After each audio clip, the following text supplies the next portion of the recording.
If you ever pull up one of those live marine traffic websites, there's this expectation of just constant reassuring motion. Yeah, it's like watching a living organism, really. Exactly. You see thousands of these little digital blips, cargo ships, oil tankers, LNG carriers. They're just pulsing through the oceans like blood cells to veins. Right. It's the literal heartbeat of the modern global economy. We just assume that pulse is always going to be there. We totally take it for granted, moving everything from the fuel in our cars to the components in our phones. But then you zoom in on the world's most crucial artery, the Strait of Hormuz, and suddenly that monitor is just flatlining. The blips are just gone. They're gone. It is Monday, March 16, 2026, and the heartbeat has stopped. Which is, frankly, a terrifying scenario. It is. I mean, global oil traffic through the Strait has plummeted from a bustling 153 vessel transits a day down to a ghost lane average of just 13. Right, because in this scenario, the United States and Israel are engaged in a conflict with Iran, and Tehran has effectively sealed the waterway. Meaning roughly 1/5 of the world's seaborne oil trade, and up to a quarter of its liquefied natural gas ring? Yeah, about a quarter. Is just entirely trapped. Yeah. So, okay, let's unpack this. For everyone joining us on this deep dive today, we have a massive stack of analysis, situation reports, and strategic briefings detailing the exact anatomy of this crisis. And it's incredibly detailed. It really is. But we're not just going to look at the military hardware causing the blockade, right? We're going to unpack the devastating global economic contagion that follows. The ripple effects. Exactly.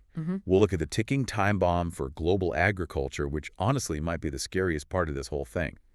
We're going to examine the unexpected winners of this crisis, and we'll explore the deeply complex pathways to actually getting that strait reopened. There's a lot to cover. A ton. Yeah. But really quickly, before we get into the tactical weeds here, I just want to emphasize to you listening, the briefing we're analyzing today, it pulls no punches. No, it doesn't. It discusses highly politically charged military maneuvers and some really controversial theories regarding internal regime collapse. So our job today isn't to agree or disagree with the author's politics, right? We're not taking a side, and we are absolutely not advocating for any specific military action. Right. We are purely here to stress test the math, the data, and the strategic logic exactly as it's presented in the author's briefing. To really just understand the mechanics of the situation being described. Yeah. So let's connect this to the bigger picture. You have to separate the politics from the physics of the bottleneck. The physical geography is everything here. Right. Because my first thought is always, well, the U.S. has aircraft carriers, destroyers, stealth bombers. How does one nation effectively seal off a fifth of global oil without possessing some massive conventional blue water navy? It all comes down to the geography. Geography itself is the primary weapon here. You have to remember the Strait of Hormuz is not the open ocean. Right. At its narrowest point, the strait is only 21 nautical miles wide. Which, to put that into perspective for you listening, is narrower than the English Channel. But, I mean, even then, 21 miles sounds like a decent amount of space to move a ship through, doesn't it? It would be, sure, if the whole thing were deep enough. But within that 21-mile width, the actual designated deepwater shipping lanes, the inbound and outbound lanes that these massive, deep draft supertankers absolutely have to use, they are each only 2 miles wide. Wow. 2 miles. And crucially, those specific deepwater channels hug the northern shore. They run right along the Iranian coastline. Okay, so it's not like building a brick wall across the open ocean. Yeah. It's more like trying to drive a massive semi-truck through a dark, extremely narrow alleyway where someone is sitting on the fire escapes directly above you just throwing rocks down. That is a perfect analogy. You have absolutely no room to swerve. That confined, shallow water turns the strait into a natural kill zone. Any vessel passing through must come within easy, point-blank range of land-based weapons. Because they can't just detour through the shallow parts. Exactly. They'd run aground. So Iran doesn't need to project power all the way across the Pacific, right? They just need to dominate this one specific narrow alleyway. And the strategy laid out in the briefing details how they've spent decades building a highly specialized asymmetric arsenal. An arsenal designed entirely for this exact geographic quirk. Precisely. So the briefing breaks us down into an asymmetric arsenal of low-cost, high-impact disruption. They list an 8-system arsenal. Let's look at the foundation of this first. Naval mines. The ultimate area denial weapon. Right. The source estimates an inventory of about 5,000 to 6,000 mines. And, when I picture a naval mine, I'm thinking of those old World War II movies, right? The big spiked metal spheres just floating on the surface. Right, the classic contact mines. And they do have those, but the technology here is way, way beyond that. The real threat comes from the smart variants. Like the acoustic mines. Yeah, take an acoustic mine, for example. It sits completely silently on the seabed, anchored down in the mud. It doesn't just explode when something bumps into it, it actually listens. Wait, it listens. Yeah, every class of ship has a totally unique acoustic signature. The specific hum of its engine, the cavitation of its propeller blades moving through the water. The mine has a microprocessor inside with a whole library of these sound profiles. Oh, wow. So it's like a sonic fingerprint? Exactly like a fingerprint. So Okay. a small fishing boat floats over, the mine ignores it. It knows it's not a valuable target.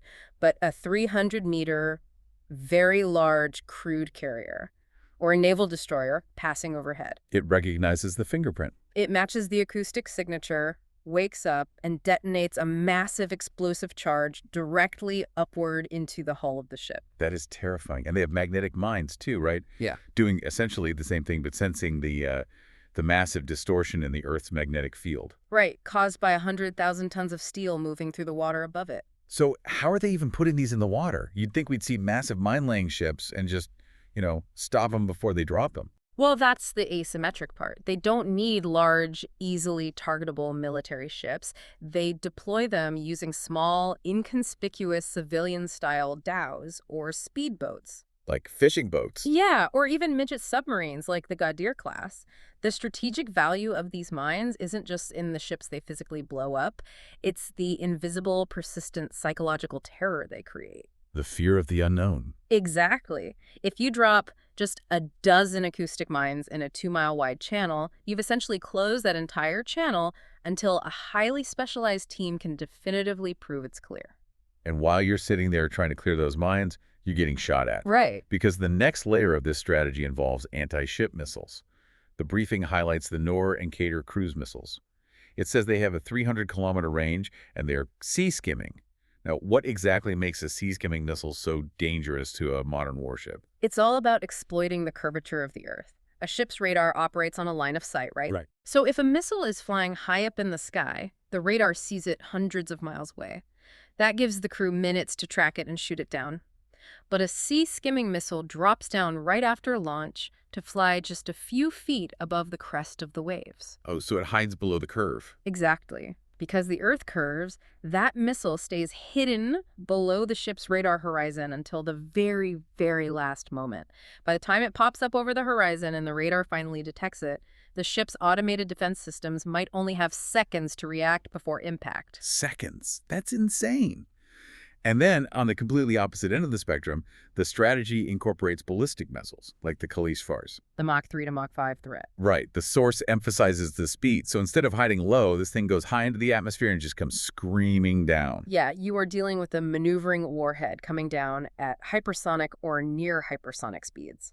A massive, slow-moving commercial supertanker simply has no defensive countermeasures for that kind of kinetic energy. It's a sitting duck. And because it's ballistic, the launch trucks can be parked deep inland, hidden in the mountains, far away from any coastal naval patrols. And then there's the Abu Mahdi cruise missile. Yeah. Right, with a 1,000-kilometer range. So that's threatening ships way out in the Arabian Sea before they even get near the strait. Right, pushing the threat ring way out. But here's where it gets really interesting to me. It's the concept of the swarm. The mosquito fleet, I think they call it. The IRGC fast attack craft. Yeah, the briefing describes hundreds, maybe over 1,000, of these fast attack speedboats capable of hitting 50-plus knots. These are just small, incredibly agile fiberglass boats. They aren't heavily armored at all. So what do? They're armed with rocket launchers, heavy machine guns, maybe some portable anti-ship missiles. Or sometimes they are literally just packed with explosives to act as suicide vessels. And they hide in the jagged, complex coastline of the Gulf, in little coves, inlets, and civilian marinas. Okay, so let me play devil's advocate here for a second. We have Aegis destroyers. These ships have radar systems that can track, like, golf balls in space. Right, highly advanced. Why can't a superpower just swat away some fiberglass speedboats and clear the path? This raises a really important question, and it strikes at the very heart of the entire strategy the briefing outlines. It's the concept of A2AD. Anti-accessory denial. Yes. The objective of an A2AD strategy isn't to defeat the U.S. Navy in a pitched blue water naval battle. Iran knows they would lose that conventional war in an afternoon. Right. The objective is to overwhelm the systems through sheer volume, making the cost of operating in that specific area unacceptably high. So it's about overwhelming the radar. Precisely. A modern warship's advanced defense systems are designed to track and shoot down highly sophisticated, fast-moving missiles. But a radar screen can become violently cluttered when 30 speedboats are zigzagging toward you from multiple directions at highway speeds, while simultaneously, land-based missiles are firing and underwater drones are approaching. It's just sensory overload. It is total sensory overload for the defense systems. The briefing points this out explicitly, actually. It notes that in the initial days of this 2026 crisis, the U.S. military easily destroyed 16 to 28 of Iran's larger, dedicated mine-laying ships. A clear, conventional victory. Exactly. Yeah. But what happened? The adversary didn't surrender. They simply switched to laying mines using hundreds of those small speedboats. So asymmetric warfare is entirely about persistence. You can bomb the big, obvious targets, but you can't realistically track and destroy 1,000 speedboats hiding in coastal caves. They don't need to sink every single tanker or defeat the U.S. Navy. They just need to lay enough mines or fire enough random missiles to make the passage commercially suicidal. Commercially suicide. That's the perfect bridge, actually, because the military hardware is really just the trigger here. The catalyst. Right. The actual mechanism that stops the global economy isn't physical destruction of every ship, it's math. It is pure economics. The strait is closed by fear, not just fire. The psychological multiplier is staggering. The source material dives really deep into this, specifically the evaporation of maritime insurance. And if you're listening, it's so important to remember that modern global commerce runs entirely on insurance. Nothing moves without it. Right. A very large crude carrier, a VLCC, fully loaded with 2 million barrels of oil, that is a multi-hundred-million-dollar floating asset. You do not move it without comprehensive coverage. But the briefing states that major global operators like Maersk, CMA CGM, and even Chinese state-owned vessels have completely suspended services. War risk insurance has simply vanished. To understand that, you really have to look at how Lloyd's of London and these massive underwriting syndicates operate. They deal purely in risk probability. Right. If a single suspected acoustic mine is reported in the channel, or one loitering drone strikes a smokestack, the underwriters instantly recalculate the risk profile for the entire region.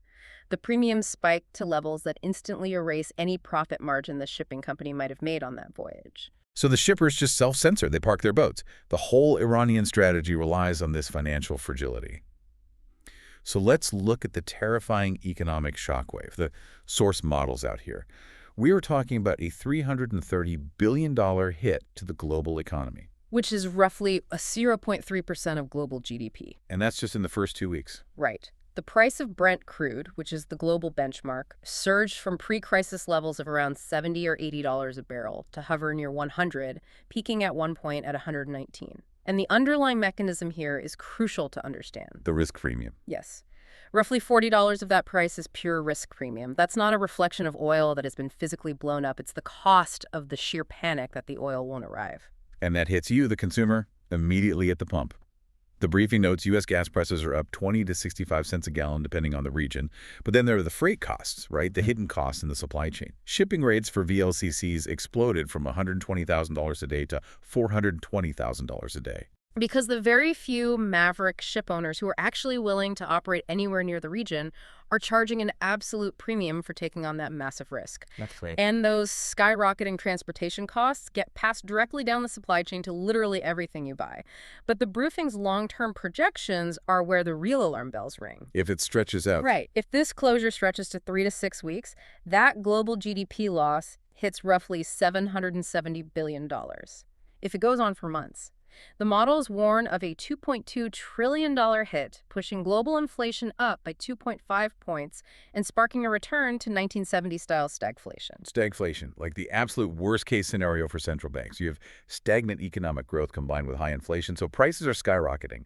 But businesses are failing and laying people off. It's a nightmare for policymakers. Now, when I first read this section, my immediate thought was, wait a minute, the Gulf states aren't stupid. They have spent decades preparing for this exact nightmare scenario. Don't they have pipelines specifically built to bypass the Strait of Hormuz? It is a very common assumption, and honestly, it makes logical sense. But the briefing tackles this pipeline bypass myth head on. Yes, alternative overland routes do exist, but when you look at the raw data, they are vastly inadequate for the scale of this problem. Okay, so let's look at the actual infrastructure here. Yeah. The source details two main alternatives. First, you have Saudi Arabia's east-west pipeline, known as Petroline, which runs all the way across the Arabian Peninsula to the port of Yanbu on the Red Sea. Right? And second, you have the UAE's AD pipeline, which runs to Fujairah on the Indian Ocean, bypassing the strait entirely. On paper, as engineering feats, they are massive, but the math is brutal. The Petroline was recently expanded to a design capacity of about 7 million barrels per day. But here is the critical bottleneck. The port itself. Yes, the port of Yanbu. The physical terminals where the oil actually has to be transferred from the pipe and loaded onto the ships, they can practically only handle about 4 to 4.5 million barrels per day. The pipeline can push a river of oil across the desert, but the port only has so many hoses and pumps to fill the ships. Oh, wow. So the pipe is bigger than the spout. Exactly. And the UAE's AD pipeline handles about 1.5 to 1.8 million barrels a day. So if you max both of them out under perfect ideal conditions, you are getting maybe 5 to 8 million barrels per day bypassing the strait. Which, I mean, sounds substantial until you factor in that the Strait of Hormuz normally handles 20 million barrels a day. Right. You are staring down a physical, unfixable shortfall of 12 to 15 million barrels every single day. That's insane. These bypass pipelines were built as insurance for a very short temporary disruption. They were never designed to permanently replace the massive flow of the Strait of Hormuz. It's like trying to route an 8-lane interstate highway during rush hour onto a 2-lane dirt road. It just catastrophically backs up. And the briefing also notes that taking the Red Sea route from Yanbu adds extra transit days, higher fuel costs for the ships, and puts them right near other regional conflicts anyway. So the bypass is essentially a Band-Aid on a gunshot wound. That's a good way to put it. And while the world naturally fixates on the oil, because it's the most visible metric, there is another, entirely invisible commodity flowing through that strait that is arguably even more critical to immediate human survival. Yes, which brings us to arguably the most alarming part of this whole analysis. From fuel to food. The fertilizer time bomb. I found this section of the briefing absolutely chilling because this is where a geopolitical standoff halfway around the world hits you directly in your grocery cart. We often completely forget that the Middle East isn't just an energy superpower, it's a fertilizer superpower. Right, because most people don't realize how fertilizer is actually made. Exactly. Modern agriculture relies heavily on nitrogen-based fertilizers, like urea and ammonia. And to produce massive quantities of synthetic nitrogen, you use something called the Haber-Bosch process. Which requires gas, right? Enormous amounts of natural gas. Since the Gulf states have virtually unlimited natural gas, they synthesize the fertilizer right there and ship it out globally. The source points out that roughly 1/3 of the entire global seaborne fertilizer trade routes right through Hormuz. It originates from Qatar, the UAE, Saudi Arabia, and Iran.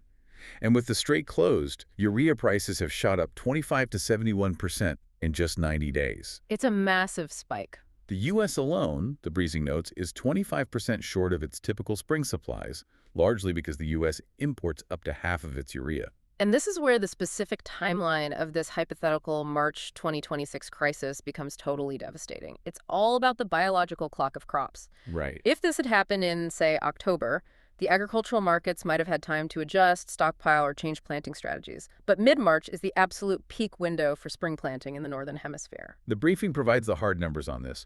Roughly 50% of the nitrogen for U.S. corn, 42% for spring wheat, and 28% for cotton is applied right now in the spring. You can't just delay planting until the politicians figure out a peace treaty. The seasons do not wait for geopolitics. No, they don't. If a farmer doesn't have the fertilizer today, they face terrible choices. They either plant the seed without the optimal nitrogen, or they try to switch at the last minute to a crop that requires less nitrogen, like soybeans. Assuming they can even get the soybean seeds. Right. But if they cut back on application rates to save money, or because of sheer scarcity, historical agronomic models show that yields the actual amount of food produced per acre will drop significantly. The briefing cites a potential 10 to 26% drop in output for foundational crops like maize and wheat under severe input reductions.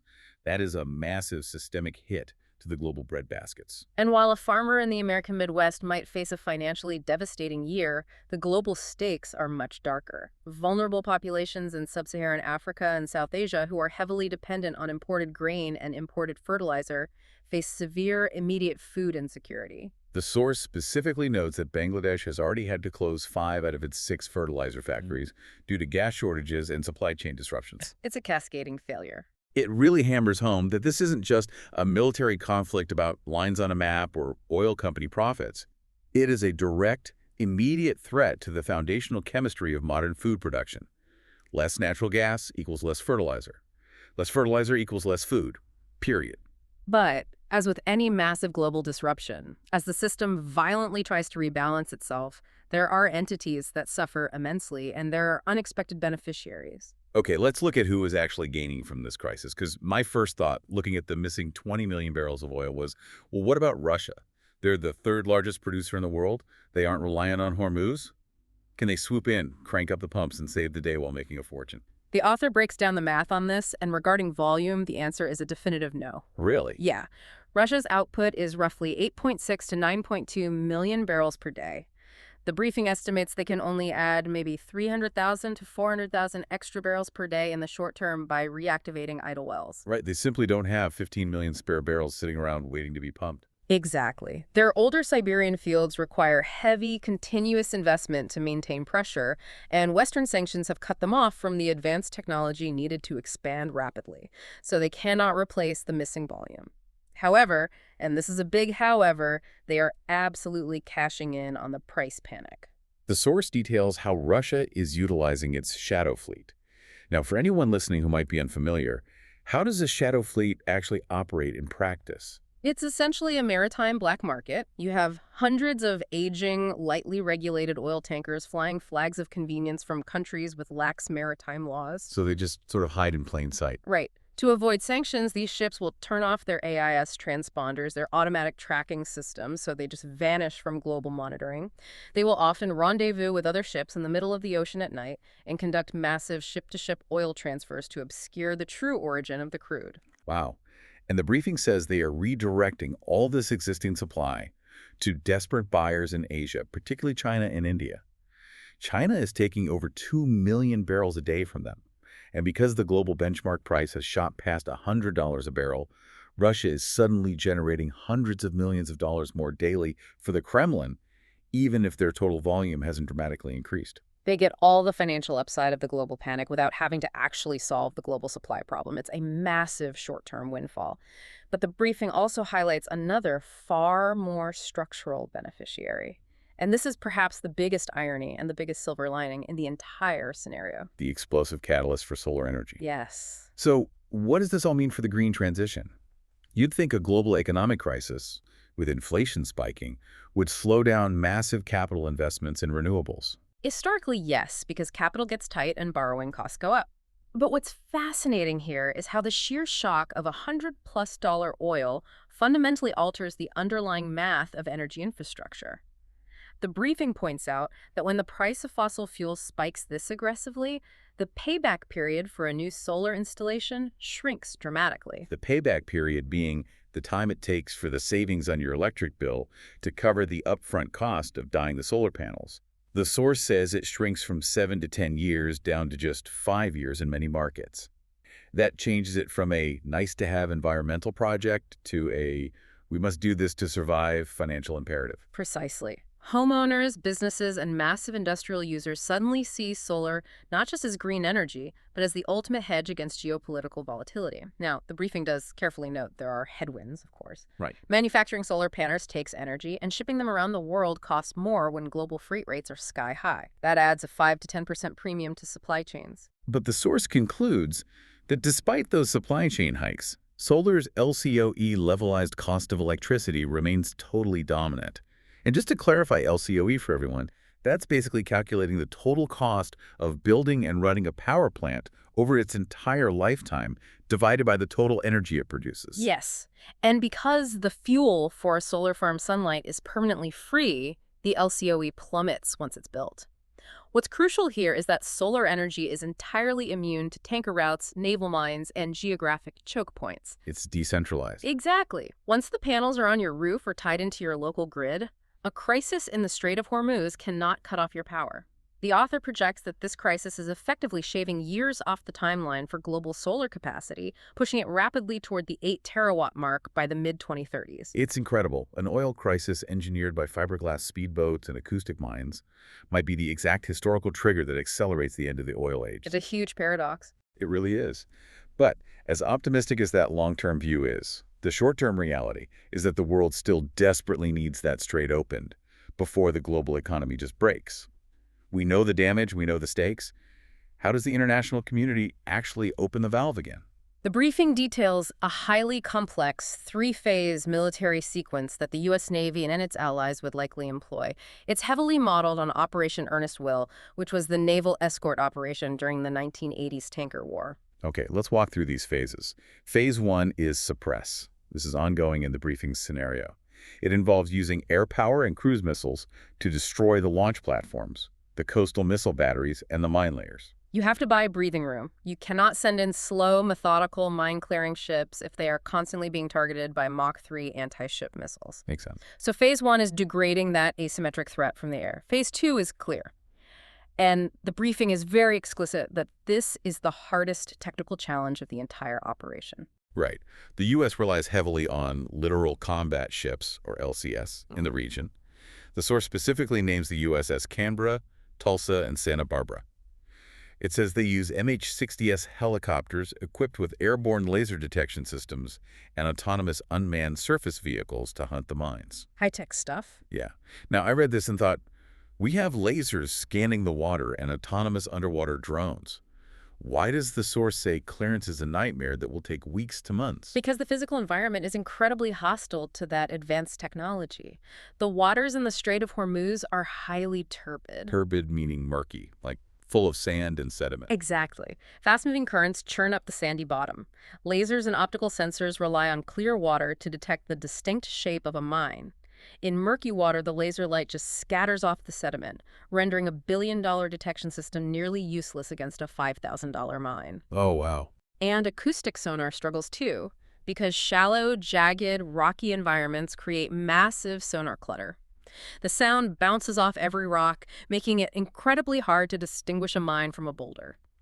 Furthermore, the briefing notes that the LCS platforms have a history of unreliable unmanned systems and single-point failures in their mission modules. So it's not like scanning a barcode at the grocery store. It's painstakingly slow manual confirmation. And they are operating against what military analysts call an integrated vertical stack of threats. A vertical stack. Yeah. You might be staring intently at a sonar screen searching the seabed for a moored mine, but simultaneously you have to watch the surface radar for a speedboat swarm and watch the sky for a loitering drone or a ballistic missile. That vertical stack forces the mine-clearing teams to operate very defensively, which slows the entire process to a crawl. Which agonizingly delays Phase 3, escort. This is where you actually group the massive commercial tankers together and move them through the strait in protected naval convoys. But again, the physical clearing isn't enough to restart the economy. Even if the Navy says it's mostly clear, you have to convince the London insurance markets that it's financially safe to risk a $100 million asset. And here is an out-of-the-box move highlighted in the briefing that I found completely fascinating, an insurance hack. Right, this is where the U.S. government steps in. The source notes that the U.S. Development Finance Corporation, the DFC, is providing political risk insurance and massive financial guarantees to coax the commercial ships back into the water. Think of it like a neighborhood that just suffered a massive catastrophic flood. The water has receded, but no private insurance company is going to write a new policy for those houses yet. It's too risky. Right, it'd lose money. So the government steps in and essentially acts as a co-signer on a mortgage for a condemned house. The U.S. taxpayer absorbs the catastrophic financial risk, guaranteeing they will pay for the ship if it hits a mine, just to force the market to move and get the global supply chain functioning again. It artificially lowers the financial barrier to entry before every single physical threat is neutralized. Exactly. But the author also outlines several diplomatic off-ramps, because brute military force and insurance hacks take agonizing time. What are the political solutions proposed here? They range from a sanctions for straight bargain, where the U.S. offers limited, targeted economic sanctions relief in exchange for verifiable demining by the Iranians themselves, to a UN-backed neutral mandate. How does that work? In that scenario, an international coalition under a United Nations flag clears the strait, allowing Iran to save face domestically by claiming they aren't bowing to U.S. pressure directly. Another option is a demilitarized maritime corridor guaranteed by a coalition of Gulf Arab states, potentially along with Russia and China. The briefing suggests that with a massive U.S. military push, degrading the Iranian assets quickly, combined with these insurance acts and desperate back-channel diplomacy, the absolute best-case scenario is a partial resumption of oil flow in 2 to 3 weeks. And that is a highly optimistic best-case scenario. But the briefing also contains a final section that proposes a radically different and, frankly, highly controversial strategy for reopening the strait. Okay, so brute forcing the strait open is a nightmare that takes months. But the strategy we're reviewing proposes a completely different, almost backdoor approach to this whole crisis. Now, just to reiterate for you listening, we are examining the source's strategic logic here impartially. Just analyzing the argument. Right. We are unpacking the author's argument, not endorsing a policy of regime change. But we have to look at what the text proposes as an alternative to naval warfare. The source argues that total war, trying to physically bomb and destroy the entire Iranian military apparatus across a country the size of Alaska, is simply too slow, too costly, and risks massive regional escalation.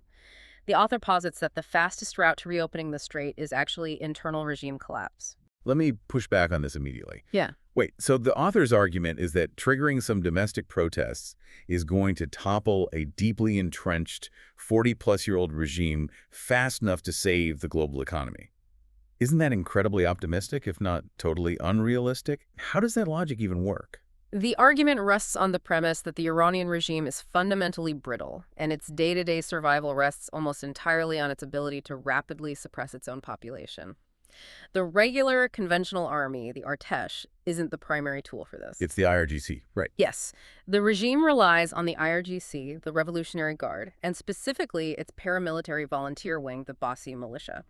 The source argues that if you can surgically neutralize the Bassi and the IRGC's logistical ability to crack down on domestic protests, as they successfully did in 2009, 2019, and 2022, the Iranian public, which is already highly agitated, will overwhelm the system. The idea being, if the regime falls, a desperate post-regime transitional government will immediately open the strait because they desperately need the oil revenue and international legitimacy to survive. That's the theory. So let's deep dive into how this besiege suppression actually works on the ground, because the briefing details their tactics extensively.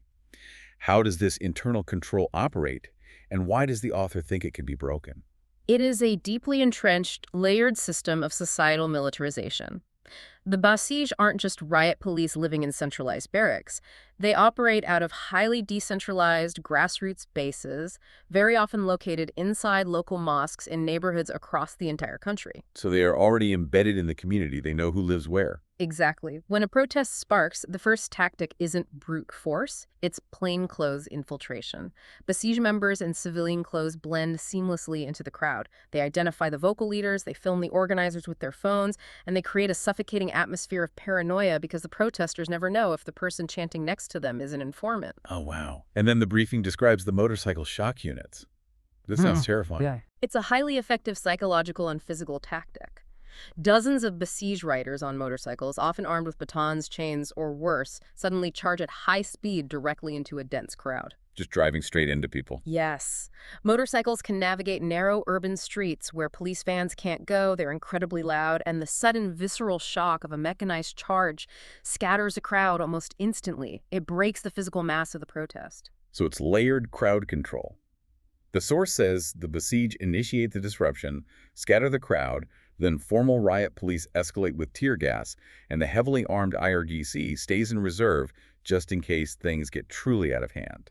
And there's even a cyber Basij tracking hashtags on Telegram, identifying organizers online, and coordinating targeted internet blackouts to stop people from sharing meeting locations. The entire system is designed not just to physically stop a protest, but to project a psychological aura of total, inescapable surveillance and overwhelming force. Exactly. So what is the strategic weakness the author sees here? How does the briefing suggest neutralizing this massive embedded network? The source argues that because the Basij rely heavily on decentralized bases and digital coordination via cell networks, they are highly vulnerable to targeted systemic disruption.